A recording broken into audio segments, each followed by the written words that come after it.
Good morning students. कल में हमने भाषा और व्याकरण पाठ पढ़ा जिसमें मैंने आपको भाषा का अर्थ बताया। बच्चों, भाषा वह साधन है जिससे हम अपने विचारों को बोलकर या लिखकर प्रकट करते हैं और दूसरों के विचारों को सुनकर और पढ़कर समझते हैं। मैंने आपको भाषा के बारे में बताया। भाषा के दो रूप होते हैं, मौखिक तथा लिखित। अब हम इसी पाठ का दूसरा टॉपिक पढ़ते हैं, व्याकरण। व्याकरण वह शास्त्र होता है बच्चों, व्याकरण वह शास्त्र होता है जो किसी भाषा को शुद्ध बोलना, लिखना और पढ़ना सिखाता है। व्याकरण वह शास्त्र होता है जो किसी भाषा को शुद्ध बोलना, लिखना, पढ़ना सिखाता है।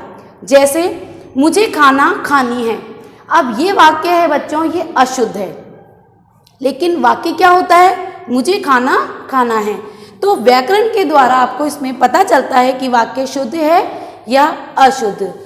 व्याकरण ही वही शास्त्र होता है जो हमें ये ज्ञान कराता है कि वाक्य शुद्ध है या अशुद्ध। इसी लेसन का तीसरा टॉपिक आता है, लिपि।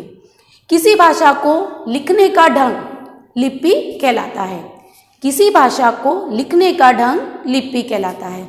बच्चों, अलग अलग देश में अलग अलग भाषा बोली जाती है और उस अलग अलग भाषा में अलग अलग लिपि होती है।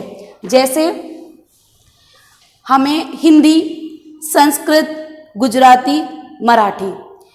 हिंदी, संस्कृत, गुजराती, मराठी, इन तीनों भाषाओं की लिपि देवनागरी होती है। इन तीनों भाषाओं की लिपि कौन सी होती है बच्चों? देवनागरी। और अंग्रेजी भाषा की लिपि होती है रोमन। पंजाबी भाषा, इसकी लिपि होती है गुरुमुखी। महाराष्ट्र भाषा, इसकी लिपि होती है मराठी।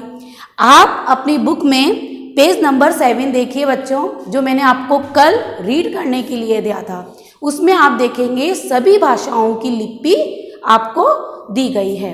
अब इस चैप्टर को आप एक बार और रिपीट करिए, इसका रिवीजन करिए और इसे एक बार और आप इसमें मैम रोकना, उसको कटवा दूंगी इतना मैं उससे।